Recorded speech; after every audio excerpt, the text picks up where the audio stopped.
Chain snatching గ్యాంగ్ను OU పోలీసులు arrest చేసి వారి వద్ద నుంచి సుమారు 3.5 తులాల బంగారు గొలుసులను స్వాధీనం చేసుకున్నారు. ఓయూ పోలీస్ స్టేషన్లో ఏర్పాటు చేసిన విలేకరుల సమావేశంలో ఏసీపీ జగన్ వివరాలు వెల్లడించారు. హబ్సిగూడ ప్రాంతంలో ఈ నెల 17న వృద్ధ మహిళ బంగారు గొలుసు దొంగిలించారు. ఈ ఘటనపై కేసు నమోదు చేసిన పోలీసులు సీసీటీవీ ఫుటేజ్ ఆధారంగా నిందితులను గుర్తించారు. ఏప్రిల్ 20వ తేదీన నిందితులు పులిపాటి హేమంత్ కుమార్, పల్లె దీపక్, మాల్ సింకూరియాను పోలీసులు అరెస్ట్ చేశారు. మరో నిందితుడికి నోటీసులు జారీ చేశారు. అరెస్ట్ అయిన నిందితులు ఇప్పటికే పలు కేసుల్లో నిందితులుగా ఉన్నట్లు తెలిపారు. నిందితుల నుంచి బంగారు గొలుసులతో పాటు 2 బైకులు, 2 ఫోన్లు స్వాధీనం చేసుకున్నారు. గుడ్ ఈవినింగ్ అండి.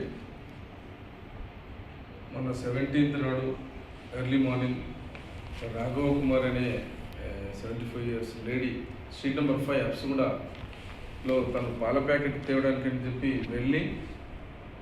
వెళ్ళే టైంలో ఆమెను గమనించి ఒంటరిగా వెళ్తుందని చెప్పి గ్రహించి పాత నేరస్తులు ఒక 3 2-వీలర్ మీద 3 కలిసి వెళ్తూ ఇద్దరు దిగేసి ఆమె మెడలో ఉన్న చైన్ను దాదాపు 3.5 తులాల చైన్ను తీసుకొని దిగిన తర్వాత తెంపుకొని మళ్ళీ ఇమీడియట్గా వెహికల్ మీద కూర్చొని వాళ్ళు పారిపోవడం జరిగింది. ఇట్టి దాంట్లో కంప్లైంట్ వచ్చిన తర్వాత కేసు రిజిస్టర్ చేయడం జరిగింది.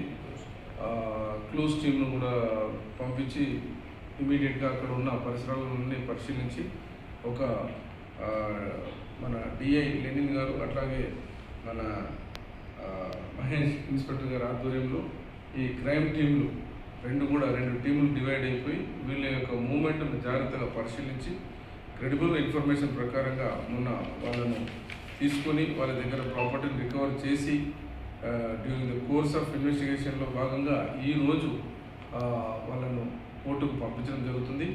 వాళ్ళ నుంచి 2 వెహికల్స్, 3.5 తులాల గోల్డ్ను కూడా రికవరీ చేయడం జరిగింది. ఇందులో హనుమంత్ కుమార్ ప్లస్ దీపక్, శంకూరియా ఈ 3 మీద కూడా ఒక్కొక్కరి మీద దాదాపు 6-7 కేసులు ఉన్నాయి.